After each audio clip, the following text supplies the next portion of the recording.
Hello YouTube, today we have Edwin, and you have a post Darkwing Blast Labyrinth deck with the new card, Lady Labyrinth of the Silver Crystal.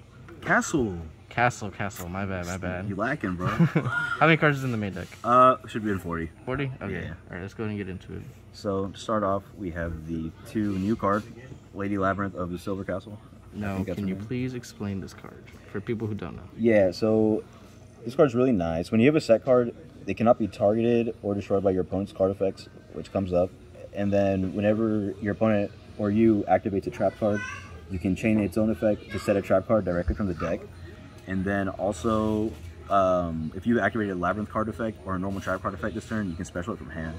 So it's a nice card for a trap deck. You know, trap decks kind of suck, so you have to have like big bodies to just kind of do stuff. And it's pretty good. The not new cards.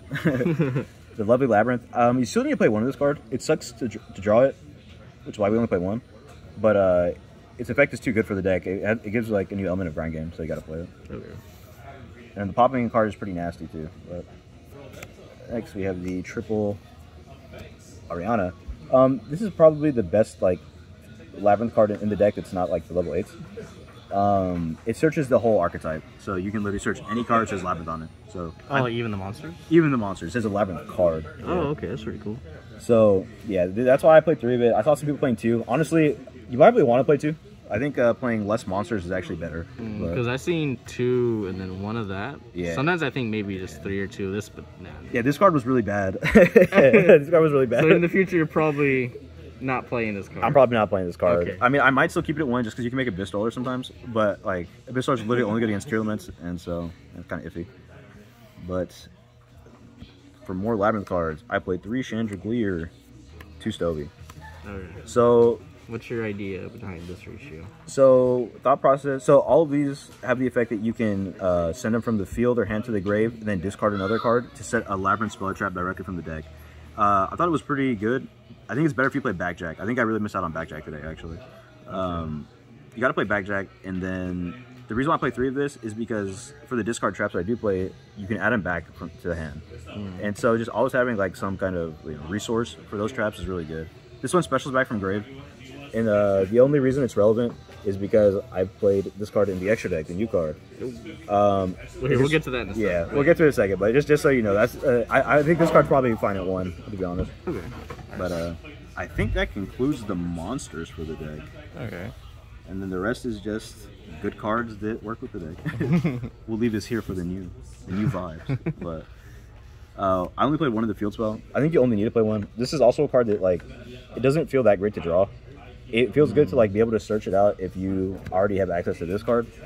Welcome, Labyrinth. Yeah, so this is like the actual best card in the deck. It specials any of your Labyrinth monsters from the deck. It locks you into Fiends until the end of the next turn. And then if I think that's actually all it does, right? It's just E-Telly. Yeah, it's just E-Telly. So this is a really strong card. You gotta play it. It's searchable, and you can recycle it from grave. Yeah, that's what I was saying. You can recycle it from graveyard. If you activate a normal trap card, except the turn was sent to the graveyard, you can set it from the grave. Okay. So it helps you loop, and you can keep looping it on both. Like if you have 2 in play, you usually have 1 on board, 1 in grave, and so each turn you can kind of like switch them out and keep specialing. It's pretty cool. It is really cool. Next I have Pot of Extravagance. Card's good, but people ash it a lot. And when it gets ashed in a trap deck, you know, it does feel really bad, but you got to play it. I mean, you need resources for this deck. At least they ash this and maybe not this. I don't know. But, I mean, I think it's probably, like, would you prefer this one over, like, Prosperity? Okay, this is going to sound kind of crazy. I actually think you're supposed to side Prosperity for this deck. Like, legitimate, if you go first, everyone's siding an Evenly Matched, and Evenly Matched is the only card that's effective against this deck. Like, that's my opinion. But realistically, I think someone can make a case to side Prosperity. But, oh, thanks. Next trap was Dogback of Punishment, Tears of the Overroot.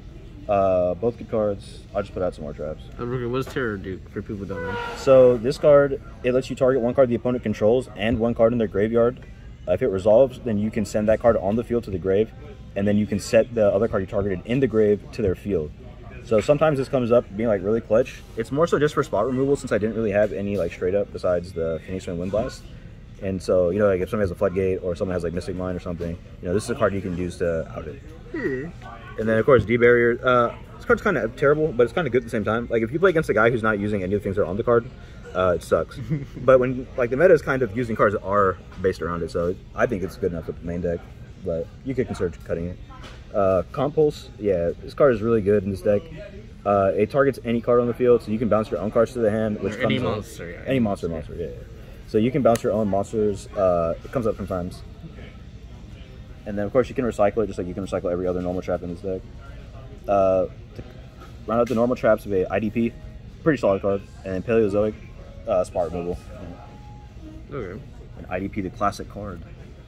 IDP's okay. It's not great, but it's okay.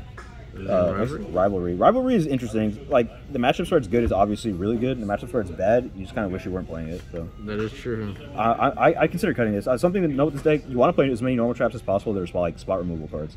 So I think this is actually worth cutting. So going forward, you might cut this card. I might side deck it. Yeah. Okay. I think being the side is pretty good. And then this card. Yeah. So Draco this Utopian Aura. It's pretty terrible. It's a worse Solemn Strike. I mean, you're never gonna banish a card from your hand or banish a monster from your hand to use a second effect. But sometimes it comes up where you just need to like stop like an Apollosa or some kind of Omni Negate card, and it's a counter trap. So I thought it would be good to end chains. Because like it only negates monster effects that are activated on the field. So like if hand, graveyard, it does not stop. Yeah, so if you get Ash on your Welcome Labyrinth, you lose, but not unless you have Solemn Strike, the better version. So 3 strike. Yeah, 3 strike. 3 strike Mandatory. I think you should play it in the main deck. Even though it's a counter trap, not a normal trap, you gotta play it. Okay. So that is the main deck, right? That is the main. Alright, let's go ahead and scooch all this. And now your extra deck.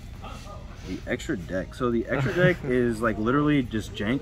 I had a Tri-Brigade deck, and I wanted to play this deck, so I just kind of threw things together.